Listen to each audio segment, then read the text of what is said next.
Test 1 2 test test test. Oh, I feel like that microphone has to go up in levels. Test 1 2 test test test. Happy Wednesday, everyone. Happy Maine election day. Let's go. Shout out to everyone who voted in the Democratic primary in elections all across the country. Fox News. Dude, I want to see some Fox News coverage of Graham Platner. Graham Platner.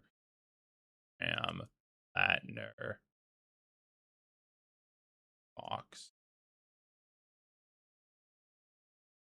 Republicans fear a fatal mistake. How are they spinning this? Graham Platner finally embraced by powerful mainstream Dem leaders. Scandal-plagued Platner captures the scandal-plagued. Maine voters speak out on the controversies. Platner holdout floats emergency lifeline. All right, let's see. What's their Fox News coverage of the Maine voters speaking out about the controversy surrounding Platner? Let's unmute this. Surrounding Graham Platner over allegations of abuse and many other issues. He is hoping to be Maine's Senate Democratic primary pick this Tuesday to run against longtime Republican Senator Susan Collins in the November midterms. Fox News correspondent Alexis McAdams joins us live from Maine. Hello, Alexis. Hi, Shannon. Well, Graham Platner says the controversy surrounding him and his past are just being weaponized against him. And people we talk to here on the ground say they don't really mind some of the things he did in the past, but they think he could be good for Maine's future. His campaign also says, Shannon, that these controversies are actually bringing him big money to his campaign. She looks so sad. She looks so sad to report that they don't care. And B, the attention is actually good for him because it's making him a more nationally focused candidate, and that's going to just get more money donated to him. Every single piece of that past and journey gets dug up, litigated, and weaponized. You have my back. This after three of Platner's ex-girlfriends spoke to the Cutting New York it Times before the about his, applause. quote, unsettling behavior. One woman says the Democratic Maine Senate candidate twisted her arm and locked her in a room, and also says Platner knew this chest tattoo was a Nazi symbol but had it for nearly 20 years. Platner denies the allegations and eventually covered up that tattoo. Some Maine voters say that's enough. Others disagree. He has a Nazi tattoo on his chest. He doesn't anymore. Okay, but he had a Nazi tattoo on his chest. Is it good enough? Bro, gets fucking called out by the boomer here. He has a Nazi tattoo on his chest. No, he doesn't anymore. Okay, but he had one. Dude, like, what? Since when does Fox News care about Nazi tattoos, right? Like, they support fucking Pete Hegseth. They support Trump, who had Nick Fuentes, a self-avowed Nazi. Kanye West, he had him over to Mar-a-Lago for dinner. And these people are like, oh, well, he had a kind of unknown Nazi insignia tattooed on his chest. And then, that's too far for Fox News. Take it off? Well, nobody's perfect. Nothing good about him. I mean, I can't really get into the bad part, but it's like anybody with a Nazi tattoo, and it's not a Bugs Bunny tattoo. But the bad headlines did not keep California Congressman Ro Khanna away. He came to Maine and one guy who said, oh, there's nothing good about him. I can't list them all, but, Nazi tattoo, which he doesn't have a Nazi tattoo. Campaigned with Platner on Friday in Bar Harbor, even though, Shannon, he said the other day his red line would be any credible allegation of assault or domestic abuse. Khanna says Platner deserves redemption. We need to find some way. Okay, honestly, though, redemption for what? Redemption for being a dumb teenager and signing up for the military? Redemption for dating a Republican operative? What are we talking about? Are we talking about him sexting with other women while he was dating his now wife? Like, What kind of redemption? It's not like he raped anyone. He didn't do any kind of sexual assault. The worst, according to Fox News, is that he like locked one of his girlfriends in a room, which sounds insane. That he's also denied. Like, oh, did he post edgy Reddit comments? Does he need a redemption for posting edgy Reddit comments saying that he like jerked off in porta potties? Like, what are we talking about here? Of saying that if someone felt hurt by Graham in a past relationship, we can listen to them and we can listen to Graham. So Kana might have wanted to get up on stage with Platner, but others in the party, Shannon, disagree, saying this disqualifies him from being a Senate candidate. So I am not going to excuse or say that anything I've heard is okay. I think this is a very challenging situation. He will never, for me, be the face of the Democratic Party. And Bro, who is this lady? Representative Debbie Dingle? She's like a character from a Coen Brothers movie. Debbie Dingle. She's in the fucking house? How much is she getting paid from AIPAC? What happened to Debbie Dingle's husband? He passed away at the age of 9. What the hell? He was 92? How old is she? Jesus Christ, she's 72. He was 92 7 years ago. All right, that might have been a if we're talking about toxic relationships, when you're like what 27 years older than your spouse, that might be an issue there. Okay, Debbie Dingle. That name's so fucking funny. This is her husband. Oh yeah, I hope everyone's having a good day in chat. Kind of looks like Rudy Giuliani. Okay, Debbie Dingle. Let's just look it up. Debbie Dingle AIPAC money. Let's see. Michigan's congressional delegation, U.S. Cracker congressperson. Wait, so she's from Michigan? $29,000 from pro-Israel PACs. Alyssa Slotkin, though. Dude, look at this picture of Alyssa Slotkin they're using. Jesus Christ. If I was Alyssa Slotkin, I wouldn't appreciate this either. Damn, Rashida Tlaib, $0. That's very anti-Semitic of Representative Tlaib there. Anyway, not the biggest, not the smallest amount of AIPAC money. Debbie Dingle is not a real name. No, apparently it is. Okay, anyway, so Debbie Dingle, the representative of Michigan's 6th District, I thought she'd at least be a representative from Maine, like the same state that Platner's running in. But Fox News can't even find a Maine politician.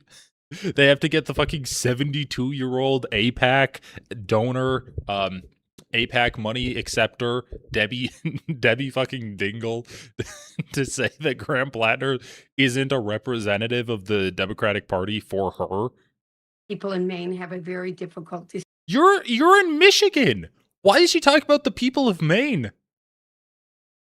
It is okay. I think this is a very challenging situation. He will never, for me, be the face of the Democratic Party, and people in Maine have a very difficult decision to make. But it's up to the voters here in Maine who they choose. That is going to be coming up here in a couple of days. And Platner's going to hold a town hall here tonight in Portland. We'll see if he takes questions on these controversies, Shannon. Well, we know you were on it, Jesus Alexis Christ, McAdams, bro. reporting from Portland, Maine. Oh my God. What's a difficult decision the voters of Maine have to make? Because now Graham Platner, like I guess this was a few days ago. When was this video posted? But now Graham Platner is the official Democratic nominee. So the question to all of these AIPAC Democrats, what's a difficult decision the voters have to make? Because they're not voting on who's going to be the face of the Democratic Party. They're voting on whether Graham Platner is going to be their state senator, or if Collins, a Republican, is going to be their senator. Like, they're voting Democrat or Republican. What happened to vote blue no matter who? This was June 10th. Wait, June 10th. That's today. Oh. Was this after he got elected then? Republicans fear a fatal mistake in must-win Platner race. Platner has outraised Collins every quarter and is beating Kamala Harris's margins by 7 points, memo says. Okay, let's go. Stop the corruption. As Maine goes, if we want to dismantle ICE, win back the Senate, check Donald Trump's power, and take back ours, as Maine goes, together we will defeat Susan Collins.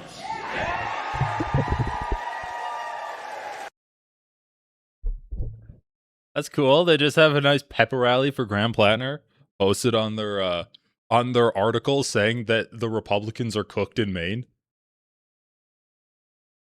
Well, someone who's living it every day, who's there in Israel. Senate Republicans are warning that scandal-plagued oysterman Graham Platner could still defeat Senator Susan Collins. I love how like the implication here is like, oh well, we've revealed that he has a scandal, so of course he's gonna lose. Susan Collins is the favorite, and then they're like, well, maybe he could still win if the party fails to take the race seriously. Republicans, it's not that the Republicans have nothing to offer the American people, and having a Republican trifecta in the federal government has brought this country to ruin. It's that, the Republicans are going to lose these races only if they don't take them seriously. Republicans are defending several seats in unexpectedly close races, including Nebraska, Iowa, North Carolina, Ohio, and Texas.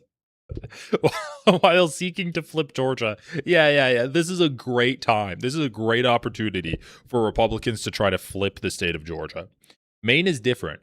Senator Susan Collins' seat is the only Republican-held Senate seat in a state won by Kamala Harris in 2024, making it Democrats' most direct path to returning Senator Charles Schumer to the majority leader's office. Yeah, I don't think that a lot of Democrats actually want him to be the majority leader, but that's neither here nor there. Republicans said in a memo circulated Wednesday, it is a fatal mistake to assume Platner is too damaged to win. The National Republican Senatorial Committee memo obtained by Fox News read, the NRSC agreed that Maine is the linchpin of the 35 seats up this year, and that despite Platner's Nazi tattoo, allegations of misogynist violence, arousal from biocide in arousal from biocide in Porta-Johns, and his socialist policy platform. Dude, it's so fucking funny. Nazi tattoo, sure, that's been beaten to death. Like, basically, he did no worse than any other young white guy joining the military. Allegations of misogynist violence, yeah, that's bad. And then it's like, he jerked off in a porta potty, and he's a socialist in the same list as domestic violence. Also, misogynist violence? What does that even mean? How do you do violence misogynistically? Anyway, they show a cool picture of him. Senator Collins has won tough races before and can win this one, but only if we meet this moment with total urgency. Because Democrats cannot win the majority without Collins' seat, they have fully rallied around Graham Platner, an extremely flawed far-left candidate who secured the nomination last night. Platner has captured his party's financial backing, outraising Senator Collins in every quarter since entering the race. We must match both the energy and the money to retain the seat. Yeah, and that's what they mean. They just want more funding to go behind Collins. The committee said any one of Platner's multiple scandals would have ended most campaigns. Dude, what kind of era are these Republicans living in? Like, we're in the era of politicians being essentially scandal-proof. Isn't there a fucking politician in, like, Oregon or something who admitted to killing people in an interview? He's admitted to like, murdering people. And we're like, oh, he sexted with people while he was dating someone. Wow, that's gonna break the bank on the scandal here. The NRSC reported that after former girlfriend Lindsay Fifield's allegations against Platner broke, who I'm pretty sure is the Republican operative who, you know, she's incentivized to lie to try to damage Democrat candidates. Platner raised $200,000 in one day in what the campaign said was its best haul of the cycle. The political fundamentals in Maine remain challenging, and it is a fatal mistake to assume Platner is too damaged to win. Collins is the last remaining federal Republican in New England and the only Republican in the Senate north or east of Pennsylvania. Let's get her out of there. She's so lonely. Let's do her a favor. She can get out of Maine, maybe move to like Texas or I don't know, Montana, where she'll have a lot more company with other Republicans. See what this video is.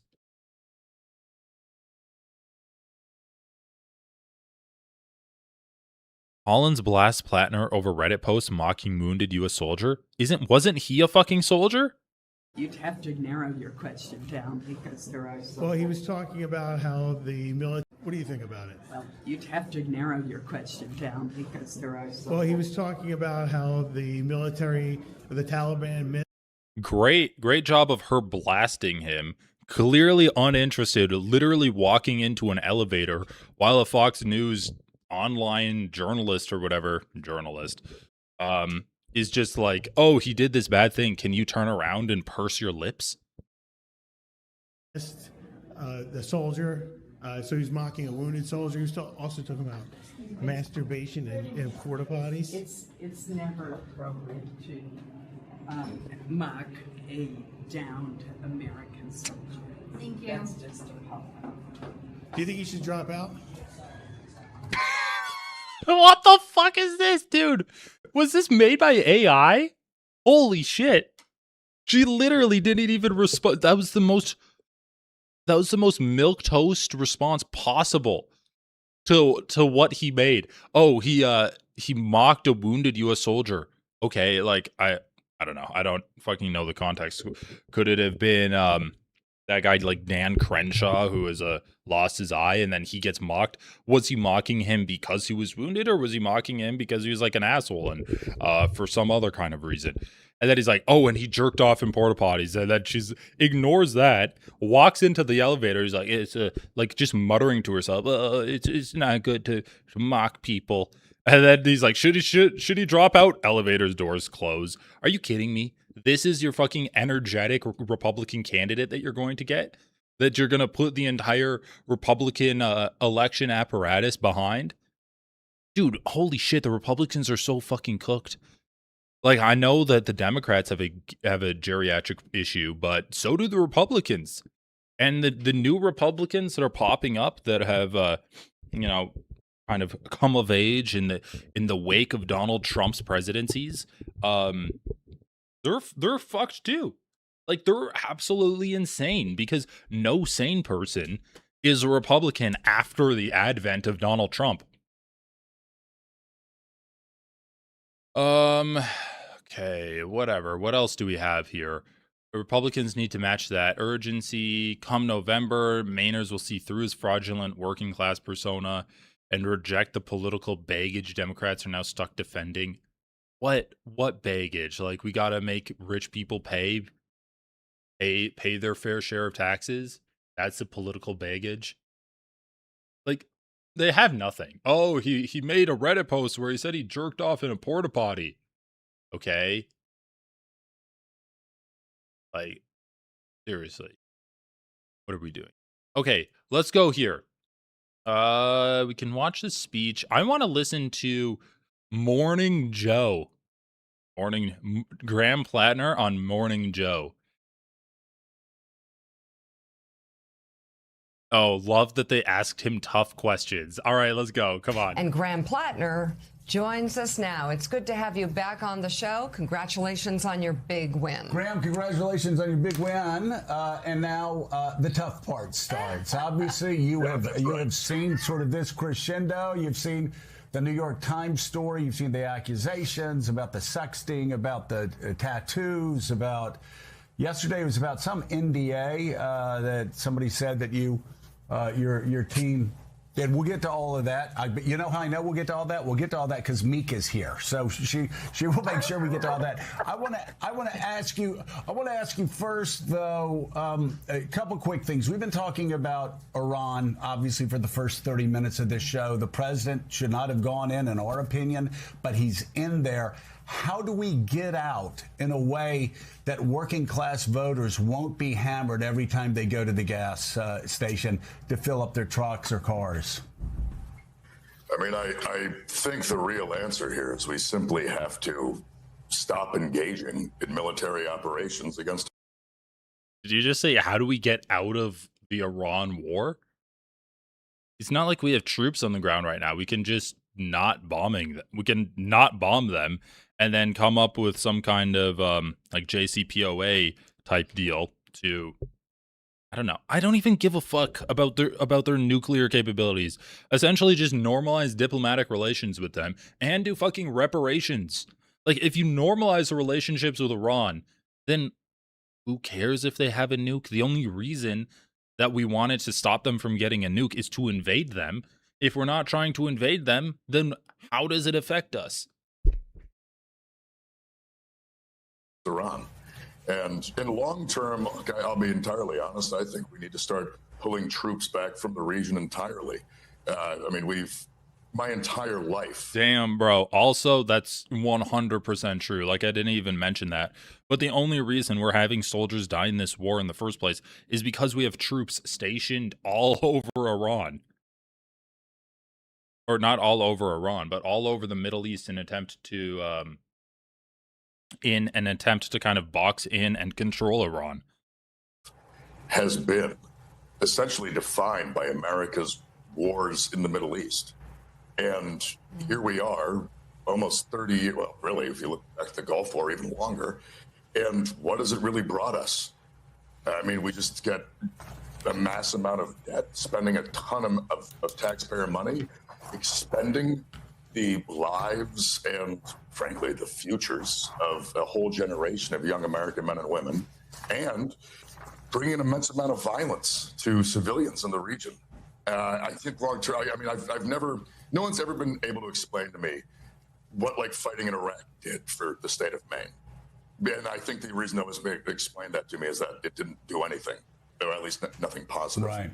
And so I do think long term, we really need to be thinking about rearranging how we think about projecting power around the world and in the region. But right now, I mean, the longer we engage, the longer we give, you guys were talking about it earlier, we give the Iranians the ability to control the tempo. We have no control over the tempo of this thing.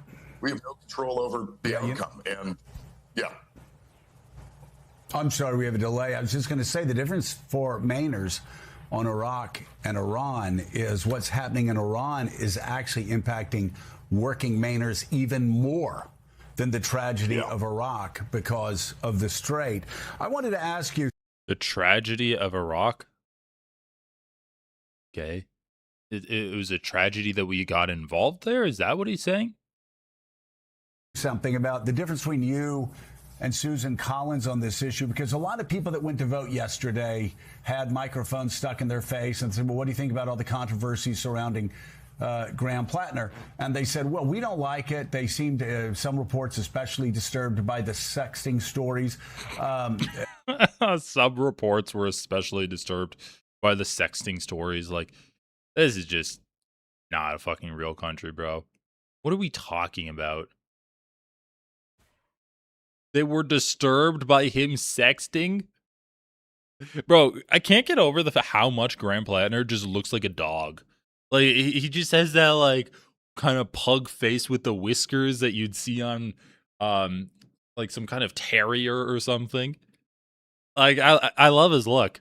Definitely, I mean, you know, there are politicians that try to emulate this look, but I think Graham Platner's got a good version of it down. But they said, we don't like it at the same time. And then they listed all the things that Susan Collins had done to hurt their families, to hurt the state of Maine, to hurt the economy. And so they were some people were gritting their teeth and voting for you. And again, we'll get into that in a second. I'm curious, though, for those people, And for Republicans that may want to vote against Donald Trump and what he's done over the past 2 years, spell out the differences on this issue, on Iran, between yourself and Susan Collins. Because of my military service, and I did 4 tours in the infantry. I fought in both Iraq and Afghanistan. I saw up close the human cost of war. War to me is not something to be viewed as a game. It's not something to be viewed as a power play. It's something to be viewed as the single last resort for anything, because I know what it looks like. I know what it smells like. I know what it feels like. And I know the struggles that come afterwards. I want to be a very loud voice in the United States Senate, pushing back against the kind of, frankly, military adventurism that has brought us the last 30 years. And Susan Collins is the exact opposite. Susan Collins voted for the war in Iraq. She continued to support it long after it seemed like it wasn't working. Even just the other day, when asked about those votes, she justified it by saying, well, it was because of 9/11. I mean, I was under the impression in 2026, we were all quite aware that 9/11 had nothing to do with Iraq. But here we have a United States senator who is supposed to wield an immense amount of power and know a lot about the state of the world, who still, all this time later, can't even bring herself to admit that she supported an illegal war built on lies. I mean, it does look like Suzanne Collins is kind of a dinosaur, right? Like, her response there to that person as she was being shuffled into the elevator by her aides, like, I'm not saying that her mental capacities have been diminished with age, but definitely her political instincts are from a different era. And the fact that, Graham is correctly calling out the idea that, she cites 9/11 as a reason to invade Iraq, that's ridiculous. And Graham Platner is calling it out. That is not a way that you get elected to office in today's day and age. Like, in the Republican Party, Donald Trump very clearly stated that the Iraq War was a bad idea, and he ran on pulling out of Afghanistan in 2016. Like, all of these forever wars are bad. Like, your very own party has established that these are bad wars, which is why, they got elected into power by calling these wars bad. And now that they're doing these very same wars, like bombing Iran, bombing Venezuela, supporting Israel in every offensive measure that Israel does, not solving the Ukraine war with Russia's invasion, like, that's why they're losing popularity now. It does not engender a lot of confidence that she'll continue to make decent judgment calls. And I mean, the Iran stuff is also perfect evidence of this. She's been supportive. She will occasionally try to say, like, oh, I don't like it. But then, of course, when push comes to really shove, I mean, she voted for the war, I think, 5 times at this point, or at least did not vote against. And so, I mean, for me, if there is any, I mean, there are a lot of very clear distinctions between myself and Susan Collins, but on foreign policy and on war, I don't think you can get one that's more clear. Right. You talked about some of the problems that went along with service in the military for you and the other men and women who've so proudly served this country. With all of the controversies, with the scandals, so-called scandals, it depends on voters' point of view on whether the controversies are scandals. A lot of it, you have said, had to do with PTSD when you came back from service. And my God, I know families for generations have seen loved ones experience this, even when they didn't call it PTSD. The lawyer in me, though, wants to try to figure out what's the timeline. I was going to say without getting too personal, but I guess you kind of need to get very personal if you want to represent the people of Maine in the United States Senate.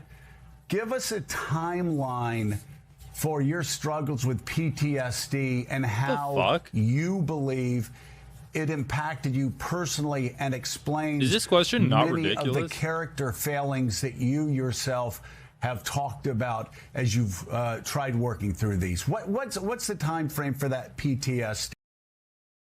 Please go into like scientific detail and break down how your PTSD caused you to, I don't know, like have a sex addiction or something. Is that what he's going to say?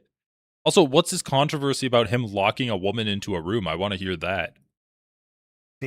And where are you now? Are you still experiencing, again, I speak in ignorance because I didn't fight in Iraq and Afghanistan or any war. So forgive me if this last part is ignorant. Do you ever get past PTSD or does it stay with you?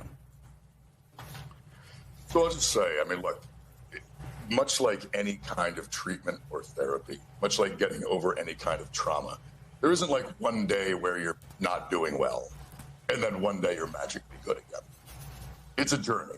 It's a long journey. It requires, at least in my case, it required a lot of love and support from my community and my family. It required a lot of support from the VA, which I'm very lucky that I got. I got home from my 4th deployment in 2011, and I got out of the Army in 2012. 2012 to 2016 was pretty dark for me. I was in Washington, D.C. I was going to college, but I was not. I felt very isolated, very, very alone. At that point, was receiving no treatment whatsoever. I came out of the infantry in a time where we just didn't really talk about the fact that we were all suffering. You know, it was this whole idea that we were just going to be tough and get through it. And it was not an effective solution. In 2016, I moved back to Maine. When I came back here, for one, I got involved in the VA system, which then gave me access to a lot more treatment than I had access to in DC, and things began to improve. But it's a journey. I mean, I left DC in a pretty dark place, and it took me a number of years back here in Maine to really kind of find myself. I will say the single best thing that happened to me is in 2017, I was exposed to oyster farming, and in 2018, I started to do that full time, and from 2018 to last summer, that's what I did. And sitting on the boat out in Frenchman Bay, looking across at Acadia National Park, talking to the seals and the eagles and relaxing with the bivalves, that honestly did almost more for me than anything else. But it's continuous. And I wake up every single morning just trying to be a little bit better and a little bit kinder than the way I was before. And you know, eventually you just get to a point where you begin to feel much more fulfilled and much happier. And yeah, for me, around 2021 was when I really started to feel like I was myself again. And, but you know, I still go to therapy, still talk to my doc. My wife, Amy, and I, we still share and communicate. I mean, this really is a non-question, right? It's like, oh, how is your PTSD like leading you to cheat? That's the question that he was asked, and Graham Platner, I think, handled it really well, where he's just like, you know, like he used it as an opportunity to talk about his experience readjusting to civilian life, because it is dumb. It's like, yeah, your actions aren't really justified, and it's also ridiculous to focus on the actions of him like texting other women while he's in a relationship. Like, how is this relevant to his candidacy for Maine Senate? Like our kind of true selves to each other, which is, of course, as you guys probably know, always a bit of a struggle. But it's one that is incredibly fulfilling and well worth it. And it's made me I think, very, very happy and very fulfilled person.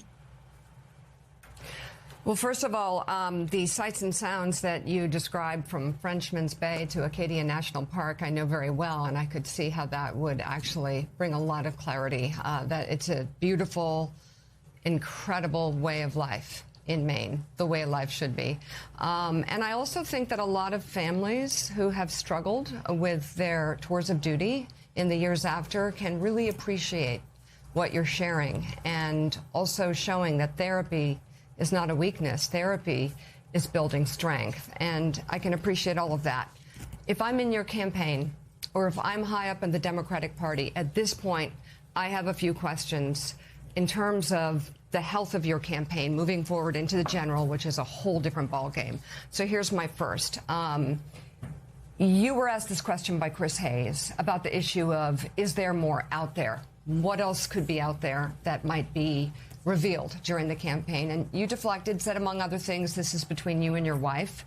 It was understandable to a limit, because for Maine voters in a general election, the question is, what is out there? What is not in your possession that you sent to others who may have in their possession?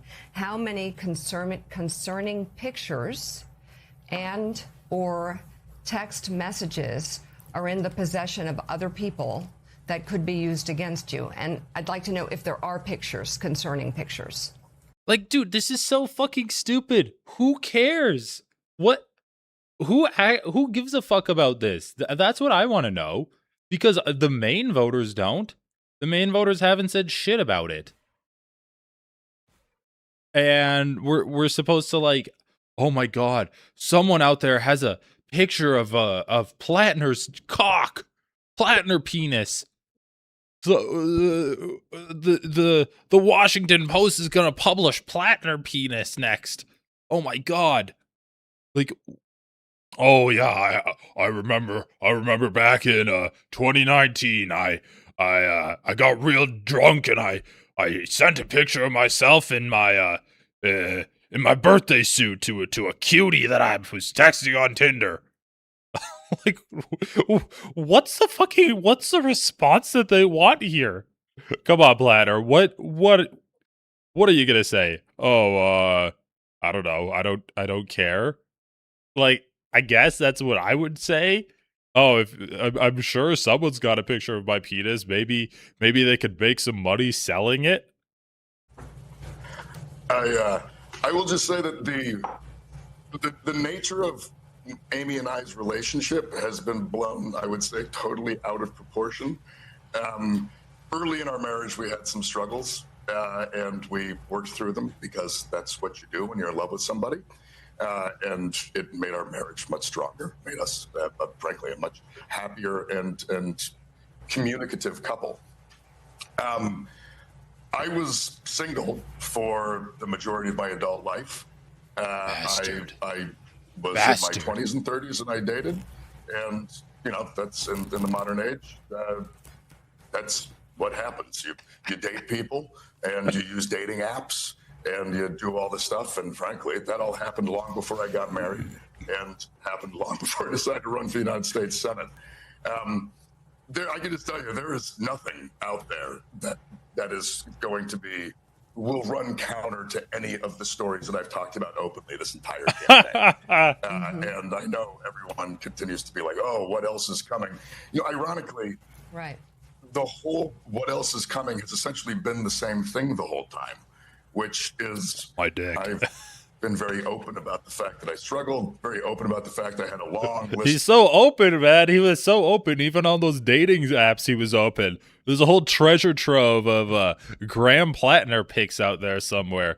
Just man, imagine like texting someone or something, and then the New York Post texts you, and they're like, "Oh, do you have some pics that we could buy?" Like, how fucking insane would that be? Anyway, there's not really anything here. I guess I'll take better block guard. Litany of failed relationships for years, because I myself was not in a good place. And then every now and again, we will have a media outlet or a politically motivated attack come up and try to drag it all up. But it's all very much within the exact same story that I've told this entire time. Okay, so you say there's nothing out there that could be concerning. He said there's nothing out there that runs against any of the stories or any of the ideals that he stands for. Just a big old piece of his meat. That might be concerning to this lady. But the actual people that are voting for him, that are affected by his policies, don't give a shit. Also, like, Damn, you can tell that this guy isn't.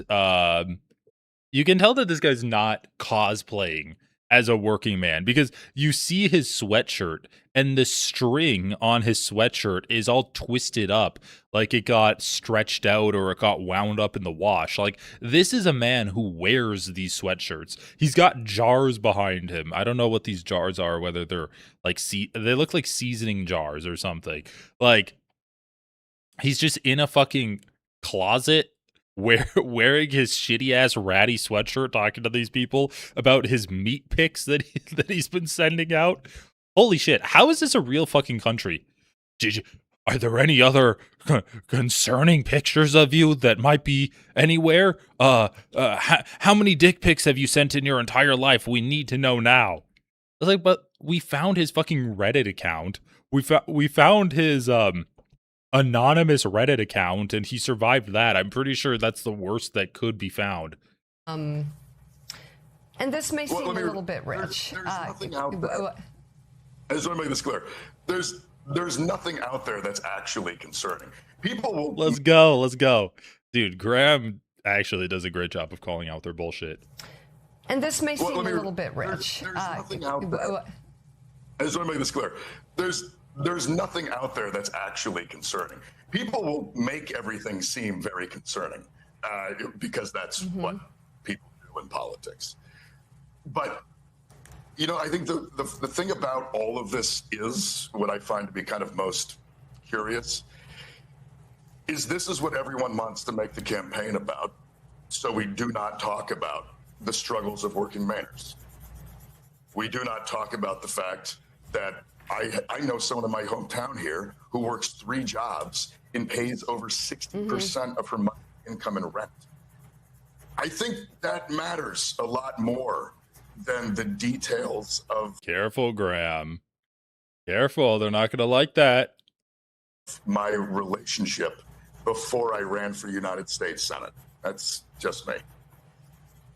Okay, so then let me ask you this way. Okay, so let me ask you this then. How big is it? So fucking stupid. Can you just talk about the nature of the sexting in terms of, can you call for the release of the Epstein files? And can you call out those who have abused women and not be conflicted in any way?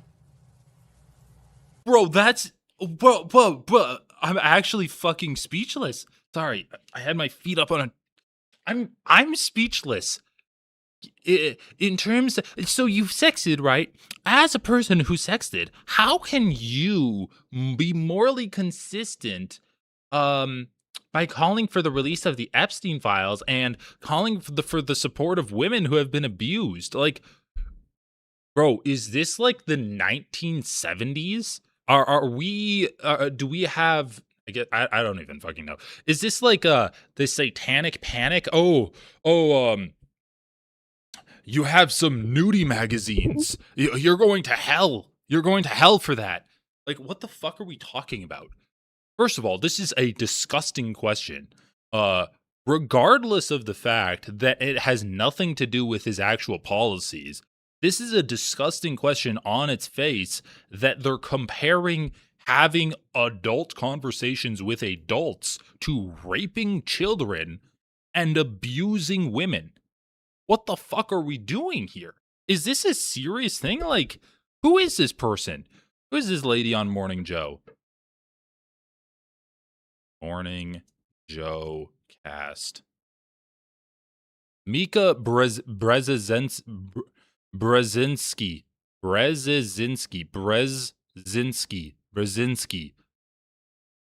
Yeah, Mika can go fuck herself. I mean, I know she has the same politics as Joe.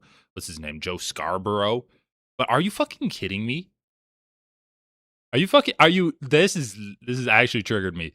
I still can't believe the sexting thing is even being treated like a scandal. It's between him and his wife, and they literally already worked through it. She was the one who told the campaign about it because she was worried about whether it would be used against him.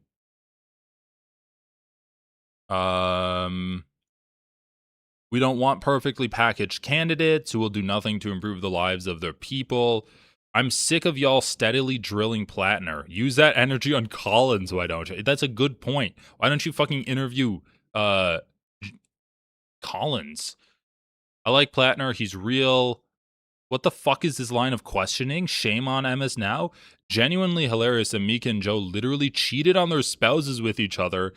Is this true? Truth. He should have asked, so Joe and Mika, how did you handle your situations with each other when y'all cheated on y'all spouses? Bro, what the fuck is going on? You sexted. How do you call for pedophiles to be arrested if you've had adult conversations with adult women or men? Like, how do you call? Morally, how do you justify wanting to arrest pedophiles when you've had sex? I don't understand this. Pedophiles have sex with children. You have sex with people your age who are adults, and these two things don't seem to be morally consistent. Mika and Joe are such idiots. Remember when they visited Trump and were so charmed and impressed? Continue to vote for non-corporate candidates, Maine. Holy Christ. I mean, they're getting destroyed. Is she actually asked this question? Like, this is a fireable offense, in my opinion. You asked the question, you've had sex, how do you call for the arrest of pedophiles? Tales of my relationship before I ran for United States Senate. That's just me. Okay, so then let me ask you this way. Can you just talk about the nature of the sexting in terms of, can you call for the release of the Epstein files? And can you call out those who have abused women and not be conflicted in any way? Yes, of course. I mean, I engaged in consensual romantic activities with adults at an earlier part in my life. That seems like a fairly normal thing most people do. Going to an island. Bro, holy shit, he has the same fucking reaction that I do. Yeah, I'm a fucking adult and I had romantic interactions with adults. Raping children on an island and abusing adult women is 100% different. What the fuck? Holy shit. With billionaires to possibly assault children is a vastly, vastly different thing. Yeah. Okay. Do you wish that this had come out earlier and in your own way? What? No, I mean, this was a very private thing for my wife and I. And the only reason it's out is because... Bro, I actually don't even fucking know what they're talking about. That he had adult conversations with adults online? Is that what we're talking about? Do you wish that the fact you talked to women online came out earlier? Dude, what the actually, what the fuck? Like, we literally have a fucking pedophile rapist in the White House who's a war criminal who should die in prison, and it makes me wish that there was an afterlife, because if there was any semblance of cosmic justice, he would be getting tormented for all of eternity. And we're asking this guy, like, oh, did the fact that you had conversations with adult women, do you wish that came out earlier and you were the one that released it? Give me a break. We confided in someone we trusted on the campaign, who then went and broke that trust. So it's, I mean, Amy and I have a very strong marriage, and it's mostly strong because of some of the challenges we faced early on and the work we did to get through it. So no, I mean, I'm not happy it's out, but it's also it's not again, I would say it's been entirely blown out of proportion as to what the reality of the situation is. Mr. Platner, good morning. Let me ask you about the race ahead now that you won by a wide margin last night.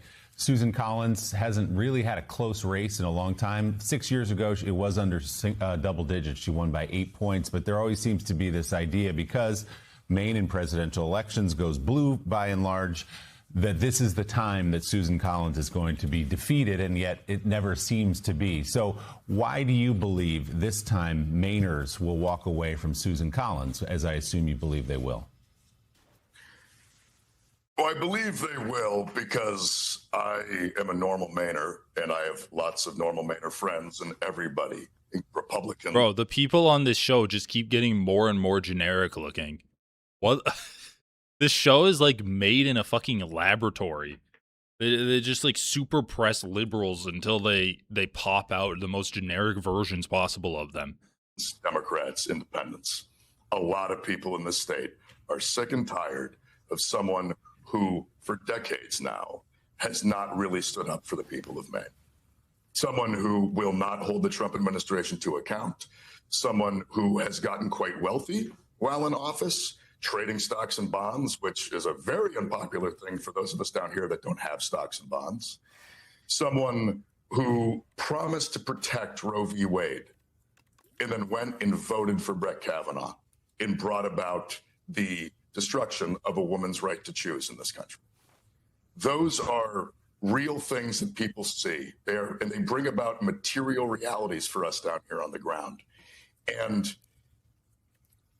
I am fully convinced that people in this state are sick and tired of this kind of politics as usual, like corporatist establishment politician, which Susan Collins really is the avatar of. Now, I will say this.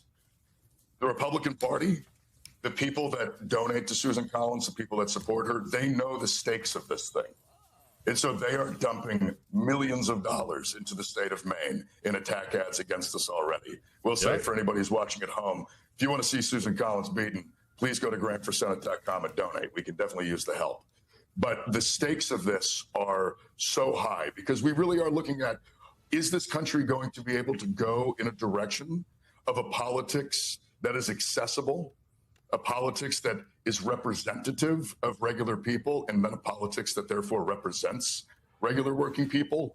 Or do we maintain the status quo? Do we maintain a politics that allows for billionaires and corporations to continue to get richer and richer and richer year after year, while those of us that work for a living work harder and longer and for less? And I think the answer to that up here in the state of Maine is people want change.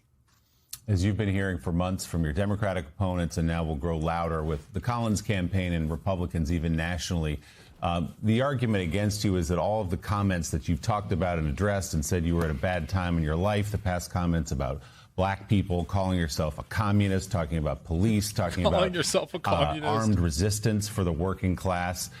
They say that's who you really are and that you've kind of cleaned yourself up to run this campaign to get into the United States Senate. So how do you, for people just kind of tuning into this race, perhaps even in Maine, but certainly nationally, how do you address that criticism? Because it's kind of at the heart of the argument against you, which is you actually are that guy from 10 or 12 years ago and that you polished yourself for the election. Yeah, and guess what? Guess what? That's what people are voting for. Holy shit. Why do these fucking crusty-ass libs who suckle at Donald Trump's teats, that, as the comments rightfully pointed out, like groveled at his feet when he got elected president, went and had dinner with him and kissed his toes. Like, why are these people acting like the voters of America don't want an institutional level change in their lives? These institutions no longer serve Americans to the extent that they ever did, and they want meaningful change. And so when they see a guy who's like, yeah, we do need armed revolution in the streets. I am a fucking communist. And then he's like, well, maybe we shouldn't do armed revolution, but I still stand by all of those ideals that I've been supporting and posting about on Reddit. I just think that electoralism's a better way to go than an armed revolution. People are like, okay, you know, I'm kind of in the vibe of an armed revolution, but I can vote for you. Like, yeah, that's what people want. I'm sorry, bro. The fact that you're like, oh, what do you say when people are like, oh, you really want to change the system? How do you respond to that, to those allegations that you really want to change everything in America? I would say that they really do not grasp what is happening up here in Maine, because they continue to try to make this race about me. And what they fail to understand is it's not about me at all. It's about us. It's about Maine. It's about the working people of this state. And since this thing started, we have been told time and time again by supposed political geniuses who are professionals and really know what they're doing that the campaign was over. Why even try? It was sunk. And we've been counted out time and time again. And then it doesn't happen. And the reason is that they count us out. They're trying to count me out. And what they forget is that it's that they've been counting out working people for so long that all of us down here in the real world, we want to see a different kind of politics now. And this is the difference, I think, between the punditry, the difference between the national media, and then the reality here on the ground. This entire race has been essentially living in two worlds. You've got the national media level, the larger discussion, all the politicos talking about what they think is going to happen. And then there's Maine, where something else entirely is happening. It's why we won last night with a huge margin. And we're just going to continue to do that. I'm going to continue to go out all over the state of Maine. I've held 83 town halls in the past 8 months. Susan Collins hasn't held one since I was in 8th grade. I've talked to tens of thousands of Mainers. Bro, it's just true. Like, even the people on this show, they're of the same ilk as Susan Collins. Like, and I guess Janet Mills to an extent. It's just, they're out of touch with the reality on the ground. Dude, holy shit, I didn't see these numbers. He got 72% of the vote. Well, I guess she did drop out, to be fair. She suspended her campaign. But, I mean, goddamn, that's a fucking blowout. And the best part about this is that this was a fairly contentious primary. So Graham Platner is now a household name. He really is. The Democrats, I mean, it's the Streisand effect, right? The Democrats have shot themselves in the foot by trying to get Graham Platner to drop out. He survived all of these attacks, and now he's just a much more popular, stronger candidate. So yeah, all of these, he answered tough questions about him having adult conversations with adult women. Are you sure you can malign pedophiles because you've had sexual intercourse one time in your life? Come and they can ask me questions directly. We don't screen questions. I don't believe in a kind of politics that is not accessible. You have to go out and talk to people directly and hear from them directly if you think that you are going to go represent them. That's what we do, and that's frankly why it continues to work.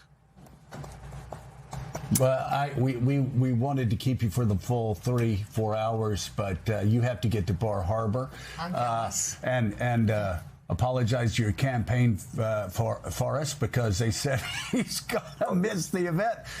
We appreciate you being here, but with apologies to my executive producer and also your campaign staff, I have one more question for you. Susan Collins, the last time she ran, won by 9 points in a state Joe Biden carried by 9 points. We've never, I mean, that's how things used to be when I was younger. It hasn't been that way in a very long time. So she has shown extraordinary resilience. Yeah. Nobody knows that better than you. What makes 2026 different?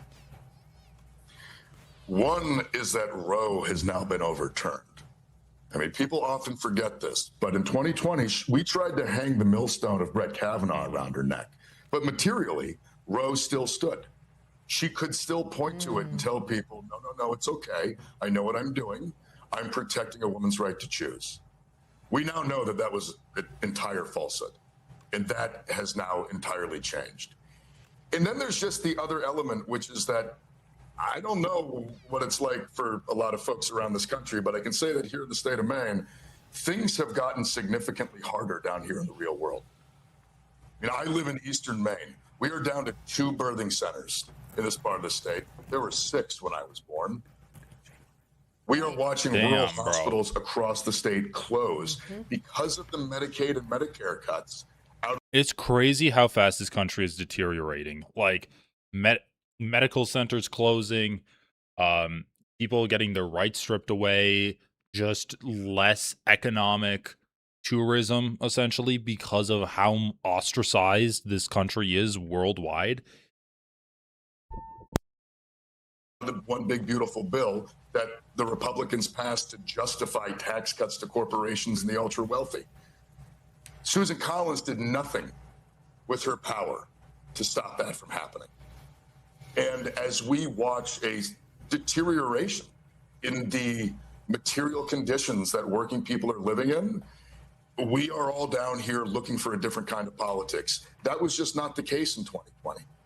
And I think that's the huge shift. And then there's just something a little bit deeper, which is that at this point in the Trump era, you cannot be pro-Donald Trump and anti-Donald Trump at the same time.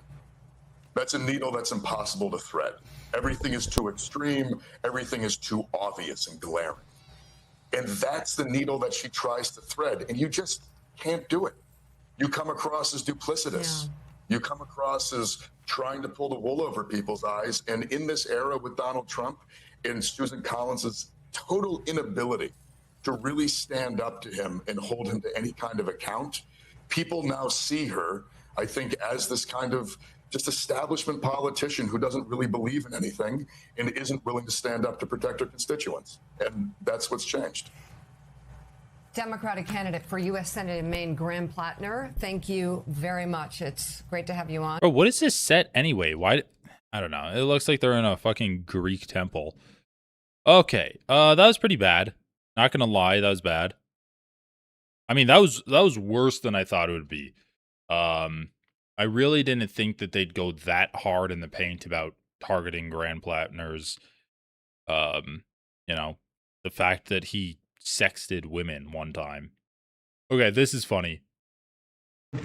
Nobody's ever had a record like Donald Trump on Graham Platner's victory. I watched that thug that's up in Maine. He's a thug. And they're trying to make excuses for him. I mean, he's worse than any human being that's ever run for office, probably. I don't know him. I don't want to say bad, but I just look. He's worse than any human being that's ever run for office. I don't know him. I don't want to say bad. I mean, look. I mean, nobody's ever had a record like that. And you'll have Schumer. He goes crazy over this or that, or Epstein. This guy. Why aren't they talking about him? He said, well, we don't know, but this guy's got a rap sheet. I've never seen anything like it. He's a thug. I know thugs. I had to deal with thugs. I built a lot of... What did he do? Like, notice how Trump's not able to say a single thing that Graham Platner did. And it's because, like, first of all, he's demented. Second of all, he gets all of this information trickled down to him by his aides, by his cabinet members. And so he's like, oh, he's just heard that Graham Platner's bad and he's done bad stuff. He has no idea what. Oh, he's probably the worst guy that's ever run for any kind of office in the history of the world. Buildings, I dealt with the toughest. I don't want to say bad, but I don't want to say bad about the person. But I mean, you look at his rap sheet. He's a thug. He's a thug. People on earth. I dealt with worse than thugs. This guy's a thug. He's a low-level thug. And he's running to be a senator, to work with Eric Schmidt. Great, Eric will handle him, I think. To be with Barrasso, who the hell do we have to be with Rand? Now, Rand would be very interesting with him. Rand would figure it out, he'll put him away. But this is a thug. He's a cheap, no good person. And I watch his... It's such an old person insult, too. 6 comments. Whereas Trump knows he's usually right. Trump's accusations are always confessions. 34-time convicted felon. As a Democrat, I would never vote for this dude. It looks like I'll be voting Republican. Oh, goddamn.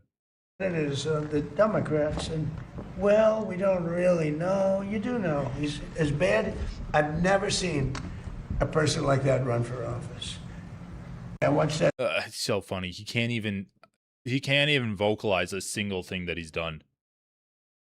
Let's watch a little bit of Graham Platner's speech. While I play Slay the Spire, of course.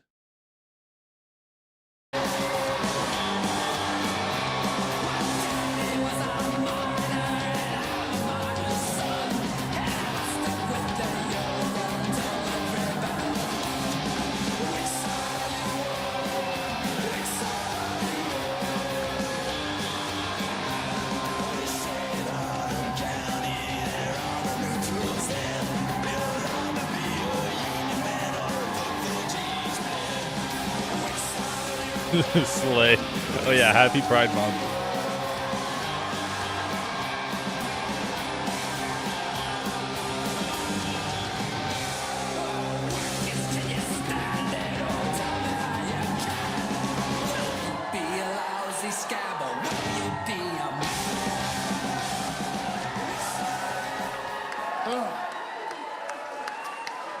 Oh boy.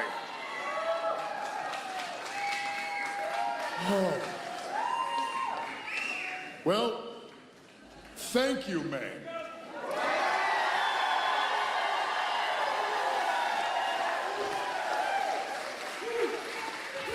Thank you all very much. I want to thank my mom and my dad, who have loved me unconditionally for 41 years, even when it wasn't easy.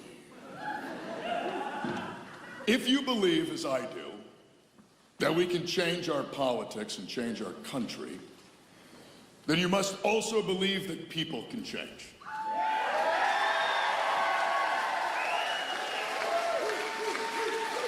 And the reason I believe that is because I have lived it. And the reason that I have lived it is because of my wife.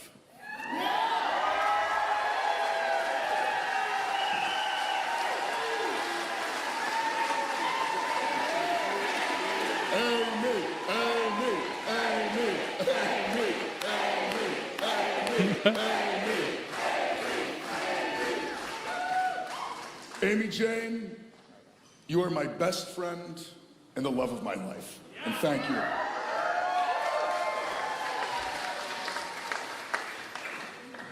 Over the last 9 months, I have seen Mainers come together behind a vision to take back our power from corporations and billionaires.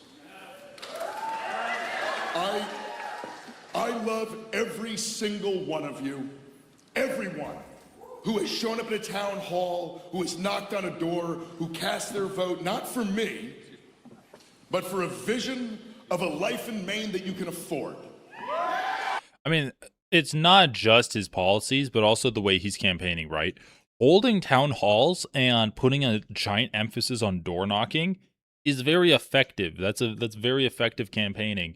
And the Democratic establishment doesn't like that type of campaigning because the people that are running the Democratic establishment, like, they get their jobs by saying, "Oh no, we don't have to campaign that way. We can just like run ads in the right places and target like the right audiences, triangulate your platform so that when you do give a rally and you say all the right things and you're going to hone in on the best voting block that's going to get you elected, rather than just doing massive door knocking and doing a massive push to meet voters where they are, and standing true to your ideals." So okay, next up, man, I feel like I've been streaming for a while. All right, what else we got?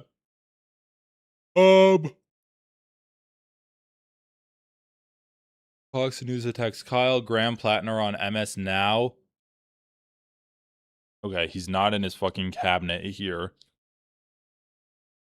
And The View celebrating him win. His speech, we watched this. All right. I wonder what Asmongold has to say about this. But I do want to switch to Asmongold because holy shit, like, it looks awful. It looks so bad. So I'm sorry, but I'm gonna have to do this, guys. I'm gonna have to bring you some Asmongold content. I said that I wanted to cover him more, so we're gonna do this. I think, is he the biggest conservative streamer? Him and Candace Owens? Did we watch the podcast Asmongold in the Wild?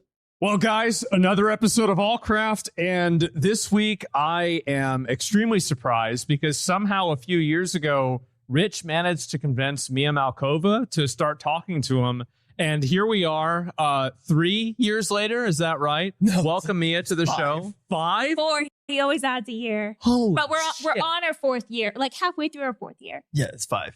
4 years. We've lived together for 4.5 years. Oh my God. Yeah. Wait. What is happening in this podcast? Is she a guest? Is she the girlfriend of one of the co-hosts of the podcast? Guess we just need to keep watching to find out. Play it. Hey, you can't do that to start off the. Also, dude. Yeah. Can I tell you something embarrassing? What? Bro, she's been practicing. What is this podcast? Is this Asmongold and this guy doing the podcast? I don't know. Okay, let's just. There's no introduction. Oh, yes, this is the introduction. Okay, play it. Done thing for like days. For what? She thinks it looks cool. So, oh, no. I did this and I was practicing it. I didn't do it just then, but I thought it was funny to do to him where like. Yeah, so I walked into the room. She didn't know that I was there, and she's just by herself going. Yeah. Well, you got to look at the mirror, doing it in the mirror, right? Yeah, of course. So I was just trying to feel it. Yeah. Dude, it's absolutely insane. Almost as insane as on the way here. Yeah. She literally looks at me, notices that I don't have anything packed, looks at what I'm wearing. Yeah. And she goes, "Is that what you're wearing on the podcast?" Well, yeah, it's not. I mean, look what I'm wearing. I mean, this is bullshit too. She then goes, I go, "What?" She goes, "You're a reflection of me." I go, "Bitch, it's my podcast." I mean, to be fair, it does look like she got you off the side of the road. It does. It's so bad. Honestly, it's worse than mine. Okay, and that's really hard to do. You look like just hasn't tried. I haven't been able to I look like a gay hobo. I know. You look Wait. Castaway. Wilson with the Oh no! Is it that bad now? Oh my God! I told you before we got started, we'd be better off having Lucari as guest than her. Bro, I can't believe Asmongold said that this guy looks worse than him. Okay. What? There's no timestamps. I guess he does have a podcast.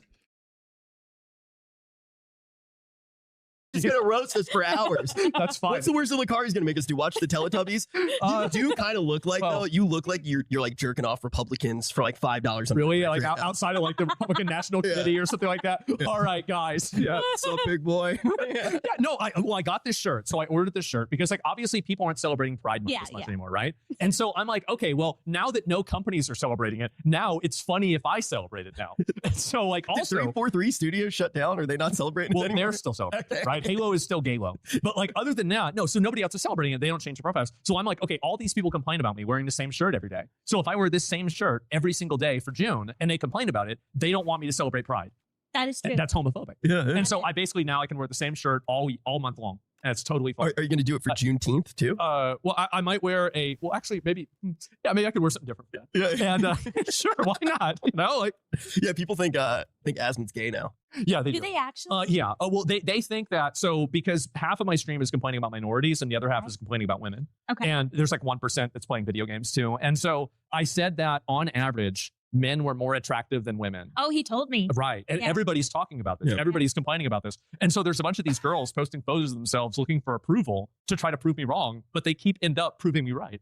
And so I'm feeling very good about this. What the fuck is this podcast? What are we talking about here? Oh my God. Okay. Everyone thinks Asmongold is gay because he hates women, which is hilarious. Like, he said that. Okay. Like, half the time Asmongold does just try to rage bait people. So, but like, this would be a great time to reveal that, right? This would be a great time to be like, oh, I said women are uglier than men on average, so I got all of these hot girls sending me selfies, right? I'm a genius planner. But no, he's like, so I get all of these hot girls posting their selfies, and they're proving me right that men are more attractive. Dude, I don't know. Are you gay? Is that what's happening here? We need to unravel this. Also, do I have this on fast speed? All right, let me slow it down. This Okay, well. on average, right? On average, no makeup, no plastic surgery, nothing else. I mean, like, you think about it. On average. Yes. I mean, I'm sorry, Asmon. I hard disagree at this, but okay, sure. It depends on what you find attractive. Well, okay. Oh my God, you think he's gay? I'm just understanding why. Let him explain. There is an objective. Okay, so if you look at a peacock, like a male and a female peacock, the male peacocks totally mauled the females. It's not even remotely close. Oh, yeah. You look at any other animal, except for like 3 spiders. Okay, there's like 3 spiders that, okay, the male ones are really pathetic. But other than like that, a black widow's, that's a good looking bitch. Exactly, right? Yeah, There you go. It's like a goth chick or something. But like other than Big that, abdomen. like you look at like, which deers have the really cool antlers? The male deers. Which which mooses are the biggest? I think it's the male mooses. Okay. And so you have all these examples of all these animals that look way cooler. The male counterparts look way cooler. And I feel like they're Bro, you gave like 2 examples and then you started just saying, oh, the males are bigger than the women. Oh my God. Also, I thought we were talking about humans. I thought we were talking about humans right now. You're bringing up animals. I didn't know you were into some furry bullshit. You're like checking out the antlers on the deer furries at your local convention there. What's going on? Does Asmongold just need to come out of the closet? Do you need to come out of the closet and into a fursuit?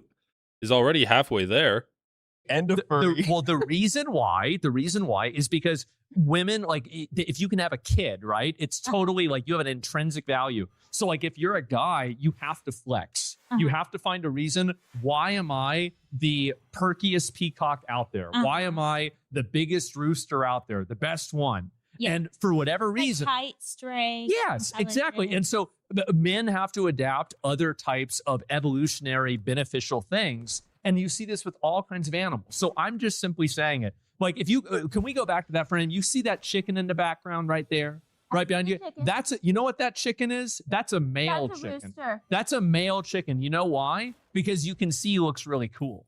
Well, that's the reason. Female ones. I think it looks like a scrotum. I don't like it. But well, I mean, she does know. If you were a female chicken, it would be. Bro, I mean, like he would. Asmongold, what's your evolutionary development that shows you as being cool? Tell me what it is. Tell me what it is. Do you have like a colorful? You have colorful pubic hair or something that you whip out to impress the What are we talking about right now? You're just like, oh, roosters have look different than hens. Dude, holy shit, this podcast is cancerous. All right, we'll listen to a little bit more and then probably skip ahead too much. It's so hot, right? No. And so, like, it's not really the interspecies thing, but like you can see that there's a vision here, right? And so I feel completely justified about this. I do. Okay, totally justified. But what have human males done to peacock themselves? Okay, well, like let me think. So, like, you have like the whole looks maxing thing. There's definitely that. They go to the gym all the time. Suits. They're buying expensive It used to be cars. suits, right? They're having Looks maxing makes you look as generic as possible. I'm sorry, it does. Looks maxing is a movement that is afraid of standing out. You're trying to fit into a hyper specific box so that you can appease or like appeal to other people that are also trying to fit into that box. Looks maxing is the antithetical example to peacocking. Suits. Like, basically, we don't have makeup, but we have facial hair, which is the closest thing that we can get. Yes, and like it's you use that to bleeding hide like a bad jawline or something else to try to like make yourself look better. Guys also oh try my to get hair god, Asmongold, when he sees a pretty woman, he like clenches his jaw and then his gums just start fucking bleeding red as a way to show his sexual prowess. He's like, my gums my gums are so worn down that I can make them squirt blood on command. Transplants, I've heard that people do that. But without plastic surgery. Okay. Okay. Yeah. It's got to be natural, right? It's gotta be natural. Yeah. It's not just behaviors, girls put right? on heels and dresses, yeah. and they curl their hair because and extensions. I believe your argument is basically saying before anything goes on, baseline, anything happens, body type 1 versus 2. Yes, and like you see, didn't he literally say like without makeup, and then he brings up plastic surgery as a way that men peacock themselves? Also, like, am I not wrong in thinking that this isn't like Mia Malkova a porn star? Is that what's happening here? Like, you're talking to a literal porn star about men looking better than women? Okay. All right. Continue. This is an interesting rabbit hole you're diving into. how many girls do you have a skincare routine? Oh yeah. I don't, and I don't have any No. freckles. I don't have any. No freckles, shit. any You don't have to say you don't have a skincare routine, Asmon. blemishes. Nothing is on my face. And I never wash my face. I shave my face with a razor with no fucking even shaving cream most of the time. I clean myself with a knife, and it's no problem. And I don't know why, knife? but for some reason, men don't have that problem. And I think that it's evolutionary. I do. What problem? He does have very nice skin too. He does. And does he have a skin? Does he? He I doesn't didn't have know. a I skin. really want to get him into it. I haven't showered since the PoE 2 league came out. I don't need to. That was This is only what like I a tell week her. ago. Yeah, I haven't Yeah. showered. Okay, I went to get sushi with a friend. I hopped in the shower real quick, and I remember I got out of the shower, and I was like, "How do I still smell?" And then I just put on a bunch of deodorant, and then I was like, "Oh, I'm seeing Zach. It's not a big deal." Yeah, I won't know. Yeah, no. So my skin's fine. Oh, your skin's great. Yeah. Yeah, my skin does. Oh, take a lot of work. what Can I- the But, fuck? but I don't. I think that's because women, Oh my on average, God. are putting on a. Bro, what the fuck is going on? I think that's because women on average are putting on a lot of makeup, so they need to shower to take their makeup off. Your fucking boyfriend, or whatever the fuck this guy is, just said that he smells like shit after showering. After showering, he smells like shit. But he's just hanging out with Asmongold, so it doesn't matter.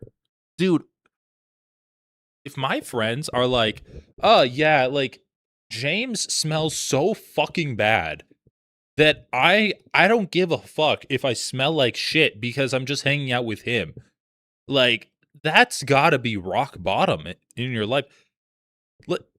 Like, dude, you can't get mad at being called a dirty fucking king of roaches when you're, apparently he's your friend, thinks you smell worse than shit.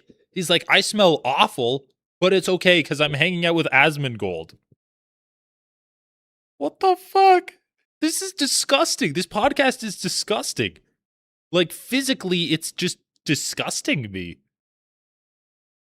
He still didn't change his shirt. The shirt is actually white. The colors are just different types of mold growing.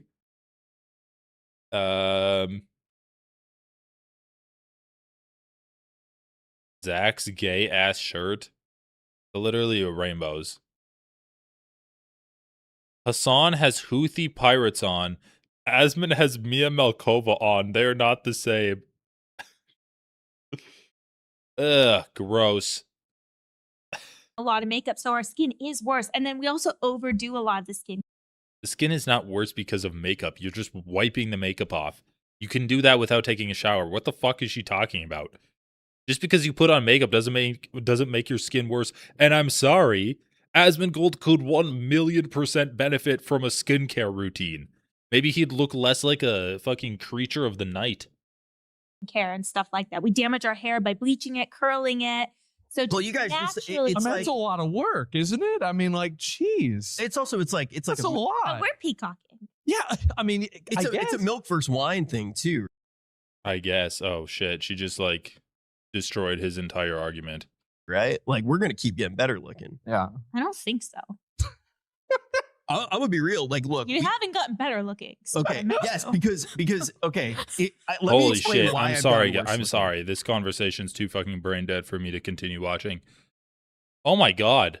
Oh my god. That was so bad. Oh, but we're milk versus wine. You're a woman. You're like milk. You're gonna age badly. I'm just gonna get better looking.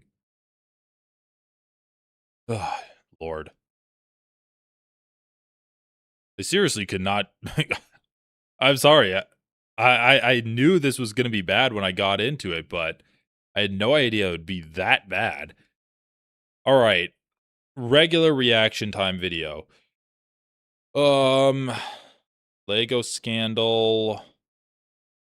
Backfired instantly. He's shocked this actually happened. Hassan. Video. What's happening in Paris. This is the most horrifying thing I've heard. Come on, give me some more political stuff that's not just Hassan. I'll go to jail, prison, enough. What's this enough? So an African migrant just tried to behead a white man in North Belfast, Ireland. Video.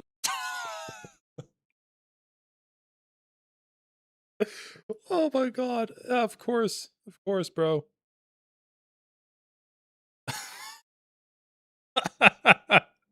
End wokeness. Oh, bro, it's just a series of fucking like racists platforming each other, right?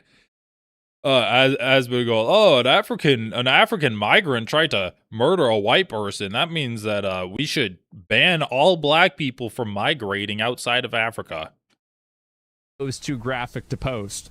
So you can clearly see this is what's going on. Belfast situation based docket. Be careful of the videos. Yeah.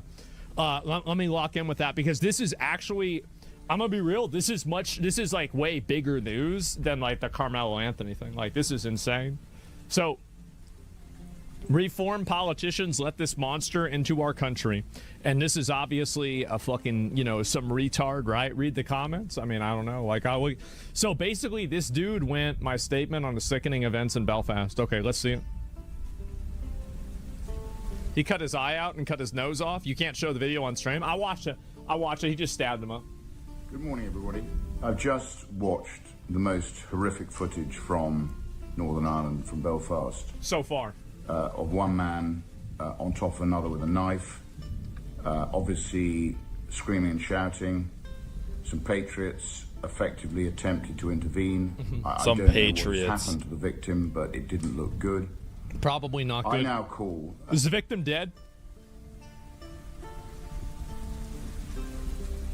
Yeah, is the victim dead? Going back isn't enough. I want reparations. Oh, you're gonna get it. No, he's not. Okay. So when I send them back, I would take all their stuff. I send them back with the shoes on their feet. I'd say, you got this from here. We're gonna be nice. We're gonna let you keep that. For the police, I keep all their shit with full transparency to disclose the ethnicity and immigration status of the person who perpetrated the attack. Was obviously not an Irish person. I mean, it's fucking obvious. This is a disappointingly growing trend, which is affecting all of us. It stems from immigration, largely. It stems from the fact that lack of accountability. There's a whole industry of people. A lack of accountability? Bro, just say what you're trying to say. That you're racist, that black people shouldn't belong in Western white people countries. Come on, just fucking say it. Oh, lack of accountability. Yeah. Oh, first thing so far, plays a fucking racist piece of shit. I don't even know who this guy is, but it's like, it's just a part of a disturbing trend. What's the trend? The trend of machete beheadings in Belfast? Is there a trend of that? Who have made vast amounts of money. Propagating an industry called the human rights industry, which basically... It's fake. Human rights industry is just about inventing different ways to guilt trip and emotionally blackmail Western countries into accepting infinity foreigners into their country and allowing their country to be taken over by those people. That's all it is. The moment I hear the word human rights, I'm like, this is going to be some emotional guilt trip manipulation shit, which says that their human rights are that they get to come to your country and get all your stuff, and then there's nothing you can do about it. It's human trafficking. Yeah, I like that. Yeah, it's basically the globalist word for human trafficking. I like that. Don't pretend like you care about human trafficking. Oh my god. You just said that it's the issue you had with immigration is that they're going to steal your stuff. And now he's like, well, actually, I'm just really concerned about human trafficking. Give me a fucking break. He's so disgusting. I actually can't believe that, he's proving he's more disgusting than I originally thought. has fed off the back of the legal complexities surrounding human rights law. Those are people like he said it was from Sudan. Keir Starmer, Lord Hermer, a whole raft of people who I think put their own interests above those of the safety of the British people. And it's time we got some honesty from the police force, who are paid for the British taxpayer, paid for by the British taxpayer. They're supposed to serve the British taxpayer, and they're supposed to keep us all safe. Well, they don't do any of that. They don't care about that. They don't care about that. Cry more, bitch. Oh, they let black people into their country. They don't care about protecting the safety of people. They should just shoot every black person they see. They don't care about it. Bro, are you gonna fucking cry? He's like... He's like the meme of like a gamer who thinks he's so cool. Like, that's literally what fucking Asmongold is. Well, the police don't care about it. Yeah, the police just saw the guy beheading someone on the street, and they're like, "Oh, he's black. He's a protected status. He's an African migrant, so we can't do anything. Oh, we gotta let him go, boys."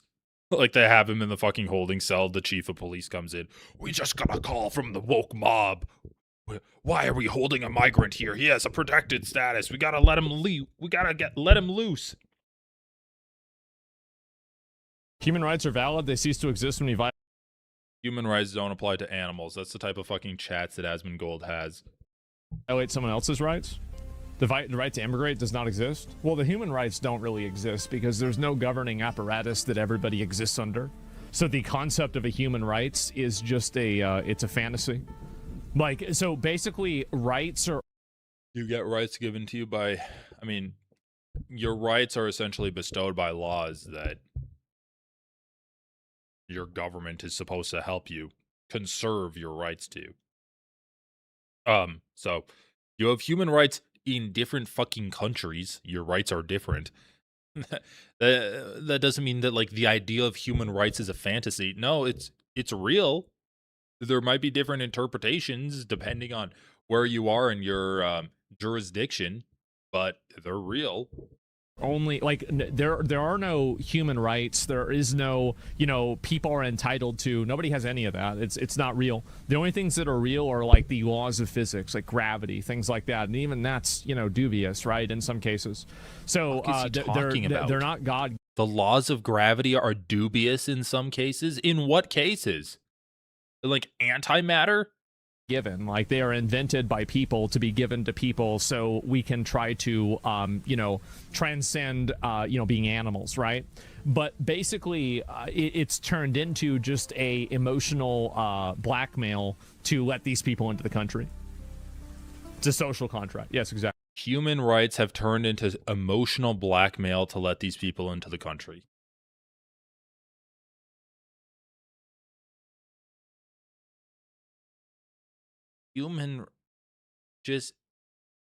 If people are making an argument based off of rights and that triggers your emotions, that's not emotional blackmail. That just means that you're like an empathetic person, I guess. But you still have to refute the argument. You can't just say, "Oh, you're making me feel emotions. You're blackmailing me." Emotional blackmail. You can quite clearly see with the recent tragic death of Henry Novak. Gravity is dubious. I can't. Well, yeah, I've read research about the way that black holes approach gravity, and they don't fully understand it, and they don't think that they understand the way that certain types of large, extremely, like, astronomically, like, large structures exist because they defy the laws of gravity. Yeah, I didn't say that for no reason. Yeah, like, that actually is a thing. Bro. You're comparing human rights to, like, the way that gravity bends around black holes. We can see two-tier policing, and now I think I call for total transparency. If you have transparency, you have truth, and from truth you can actually start to He's right. Deal with the You're completely right. What? Right about what? And there's the guy didn't get arrested. The guy who murdered someone with a fucking machete didn't get arrested in Ireland because he's black and that he's in the top tier of policing. Until we have that, I'm afraid we are going to continue to all of us suffer from increasing distrust, an increasing feeling of a lack of safety, and that is not going to be good for all of us. We want our high trust society back. That's right. We're not going to get it back by people being High trust deceitful. society, We need white honesty, society. we need truth, we need authenticity, and we need openness. That's exactly right. No, he's totally right about this. Can you have the chatter explain dark matter for chat, please? I mean, I'm not that level. I'm not leveled up that much. The Belfast attacker was granted a 5-year visa by the UK government. Wow. I wonder why. That's crazy. Why would you do that? Why would you, for any reason, make that decision? Man taken to the hospital with serious injuries after the stabbing. Oh, boy. I was just copying what Faraj said. I mean, So like he a lot of wasn't people even- were going to say he the didn't same even thing. get killed? Right, it makes sense. It was an attempted beheading. Be honest for once. What is this here? It was an attempt. Oh, bro. It's always. I didn't even realize this. I was just like going through everything.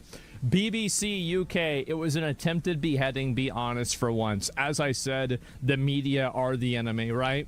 And many such cases, unfortunately, right?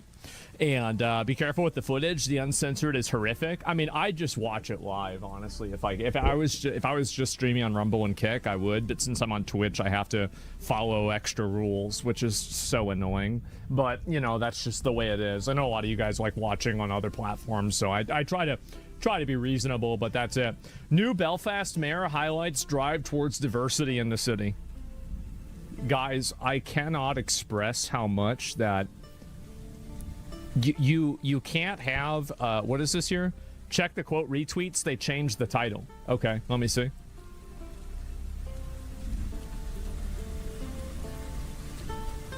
An African tried to behead an Irish kid is what they say. Fuck these people. Serious injuries after stabbing. Maybe the BBC's fact checkers might want to take a look at the article and tell us what it accurately represents.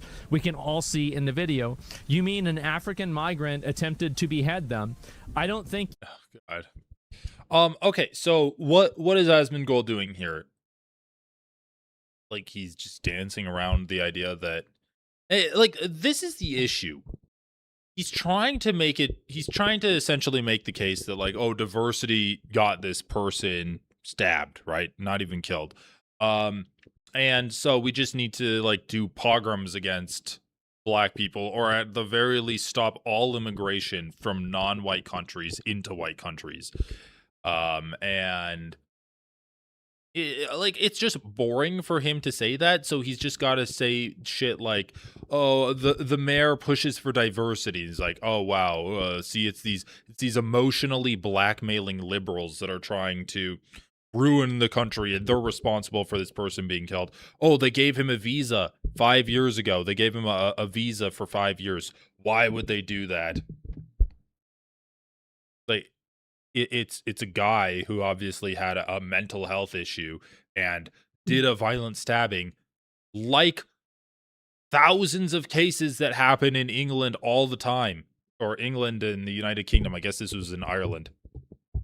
But still, they're trying to make this seem like it's like a racial issue when it's just not the case whatsoever, and they're not doing a good job of making that to be their thing. Because Asmongold plays on the understanding, he plays on this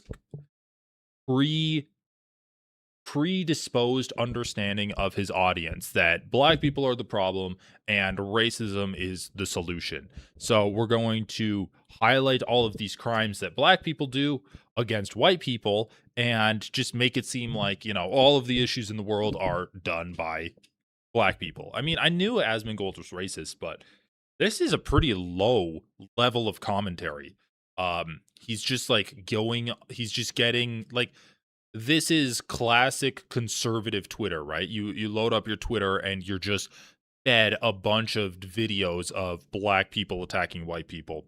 And it makes you think that, oh yeah, like I'm in a war for the survival of my civilization, for the survival of my culture.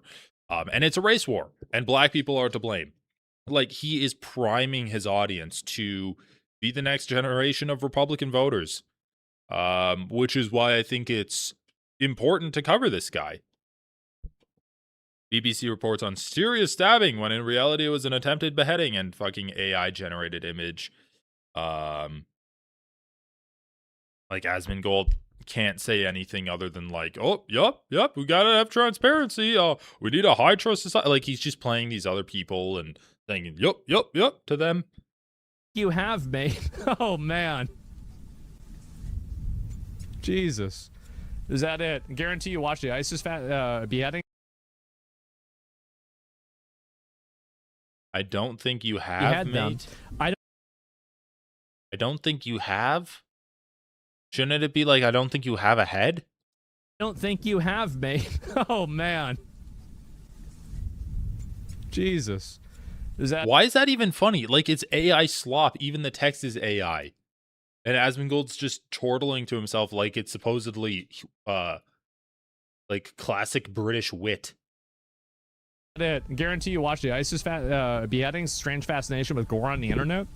I don't really like looking at gore. I don't have a problem looking at it. It doesn't really matter. Like, I don't really care. I just don't want to see it. It's like, I don't want to see a picture of a piece of shit. Like poop. I don't want to see a picture of a pile of poop. It's gross. I don't want to look at it. It's not like it's going to upset me. I just prefer not to look at it. It's that simple.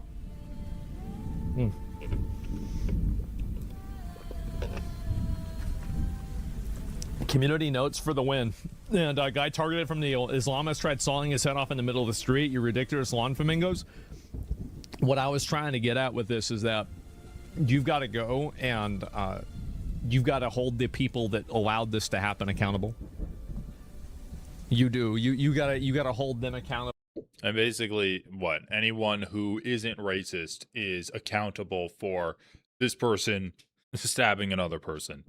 Directly. Like, now, if it was up to me, right? If this was up to me, like, after whenever you win, you've got to take these people, take away their citizenship, and deport them to Sudan. Put them in Somalia. You're gone. You're done. Exile. That's what I would do. And I never understand this argument from racists. It's like, someone came into this country and did a crime. The solution is to just return them home. Not home, but return them to the country that they came from. Wouldn't the solution be put them through your country's justice system? Like, we have extradition treaties with other countries specifically for the purpose of, there are criminals that did crimes in our country, and we want to put them through our justice system so that we can bring them to justice. And then you get racists like Asmongold that are like, no justice. They don't deserve prison time. What they deserve is a free flight back to where they came from, and then they can just hang out there. Like, this makes no sense on its face. That would be, like, I think that's what's fair, right? Because if you think that importing all of these people into the country is a good thing, then you want your country to be more like their country. And if you like their country so much, it makes sense that you should just go and live in it. That's what I would do. She's cute. Yeah. Oh, he's saying that he wants to deport this girl? Dude, this doesn't even make any fucking sense. If you want these people in your country, that means you think that their country is good. So you should just go and live in it. Like, does he not realize there's a reason why people are leaving these countries and going to places with more economic opportunities, like going to places that are more wealthy and not being taken advantage of by like the global elite countries? What the fuck is he talking about? A lot of times these people get work visas so that they can work jobs that the native inhabitants of the countries don't want to work, or they need the outside labor to address a shortfall in their labor industry in their country. And Asmongold's like, oh, you gave this person a work visa so that he could work as, like, what, a janitor? Well, what kind of work are we talking about here?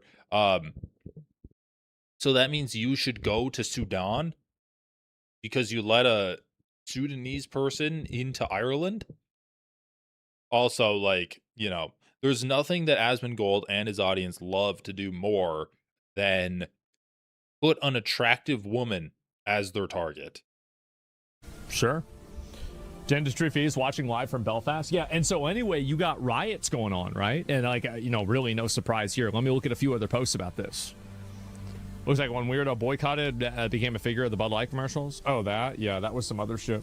It wasn't a stabbing. He tried to butcher the man's neck and remove his head in the street. Think about that? Yeah, I mean, that's it. And so let me go back. I'm going to look at this here. And on October 26th. Wait, he was arrested? What happened to the two-tier justice system? The guy was arrested.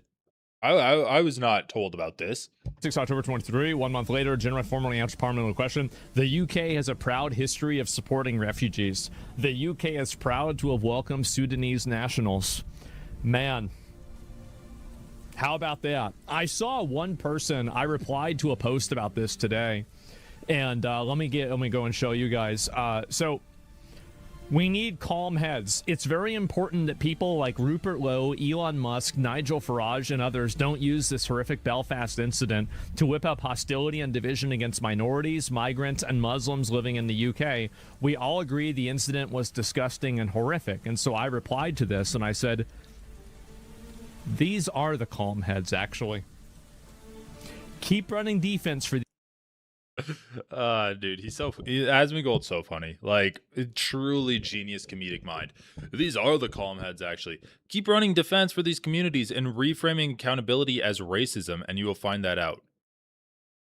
I mean, literally just saying that he wants to hold the entire group of immigrants, like, I don't know, the entire minority group of immigrants as responsible for this crime happening.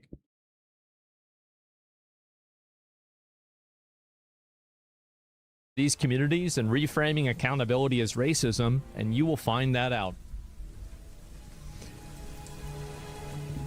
You are going to be very, very surprised. And stop chopping off people's heads. Exactly. And yeah, these guys, Nigel Farage and Rupert Lowe, might be one of your last chances to have a moderate voice solve this problem.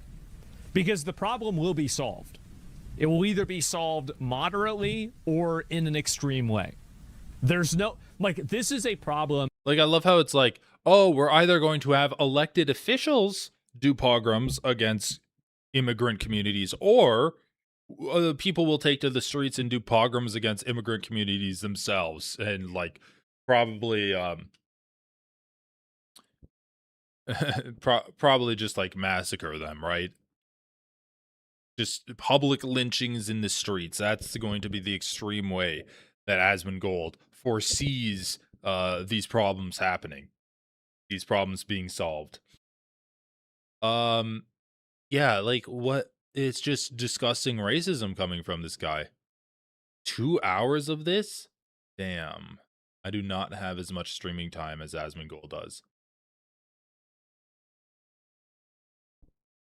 You'd be a big retard if you supported policies or positions not in your best interest. Yeah, of course. Zero argument. Yeah, is there any argument at all? Would you deport someone that's already integrated?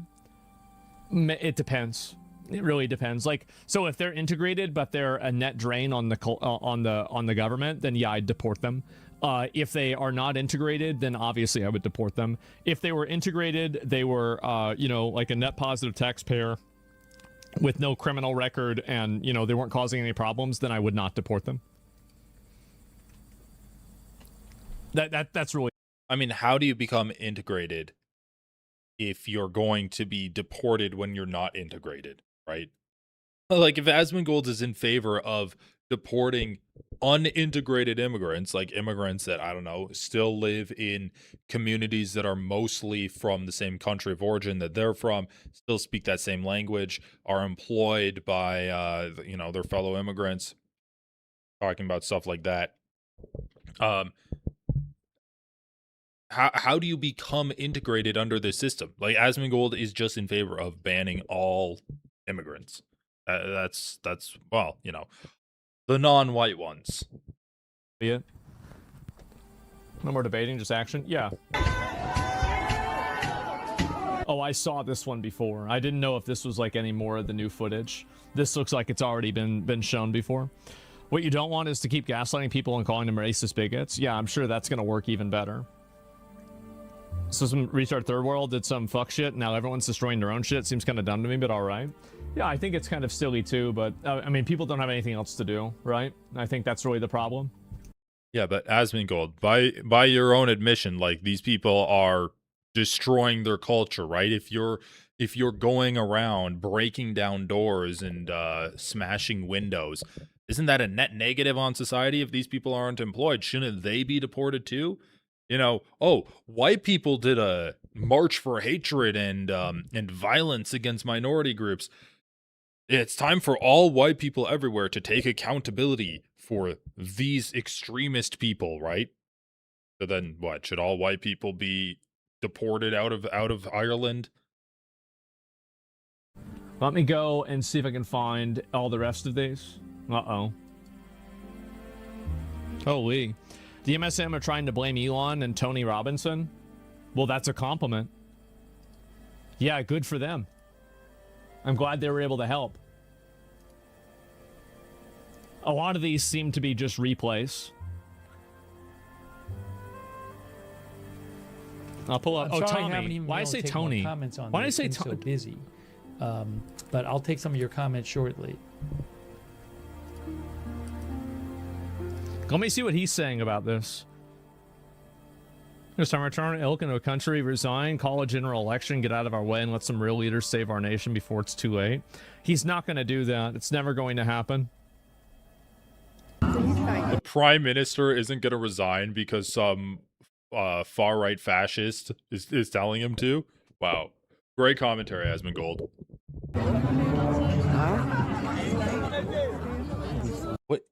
What the fuck did he post?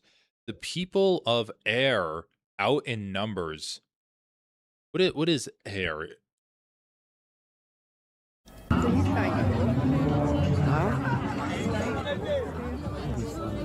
It's going to have to be removed. There's a decent meat crowd that's showing up here. Not exactly sure how many, but it looks around maybe about 50 to 100. Why would Kira give up power? I don't know. But at least there's a crowd here coming. Guys showing up with the Ulster flag, which is good to see. Starmer would rather crash the ship into the rocks. Well, he's in a position. The thing is that Keir Starmer is in a position, and I think that a lot of these people are starting to realize this, is that if the backlash to this is as severe as I think it will be, they're in a position where they really can't stop riding the tiger. They either have to go all in with this and be able to overcome it, or I don't think that they're going to live. I don't think they're going to live past it. Like, I feel like there's a dude.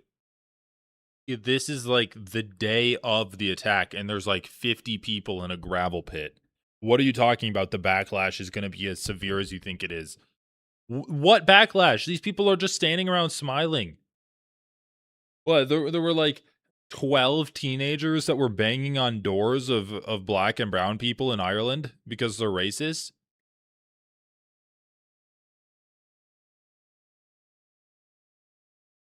He's trying to cut his head off. I don't think he is, mate. They keep trying to remove is there a series of beheadings going on in Belfast that I'm missing? Belfast beheading.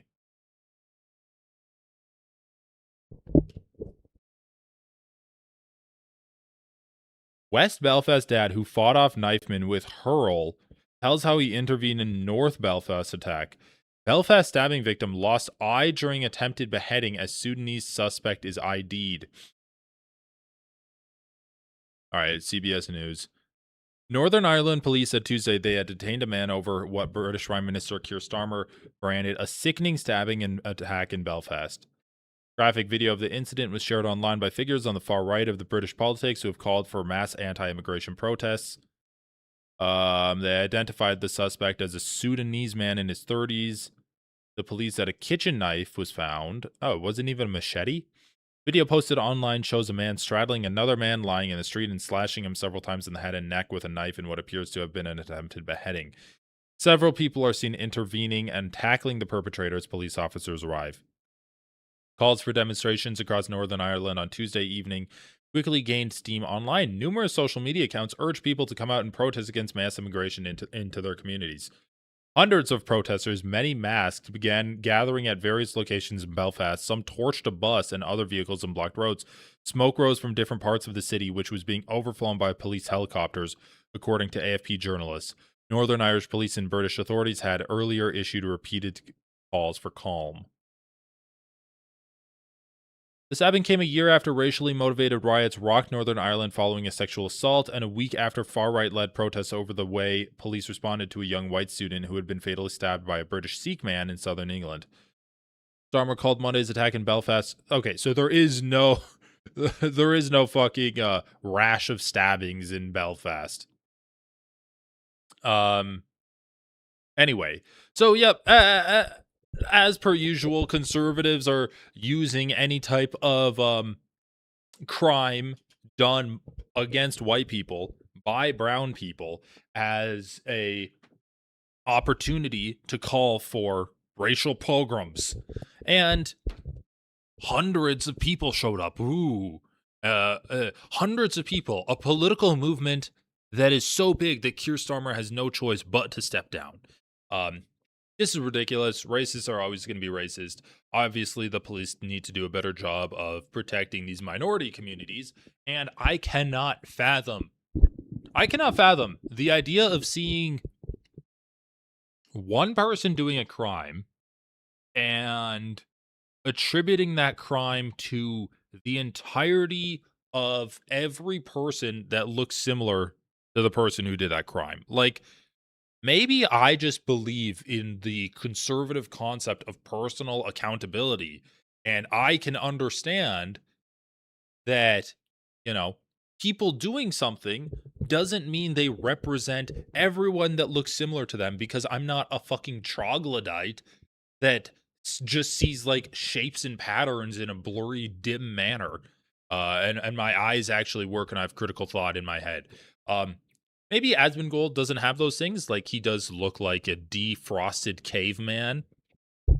Kind of insulting to cavemen. But anyway, guys, I've got to call it. I don't know. Maybe we'll watch more Asmongold, but it's painful. So I'm going to talk to everyone later. Have a great rest of your day. And peace. I'm out of here.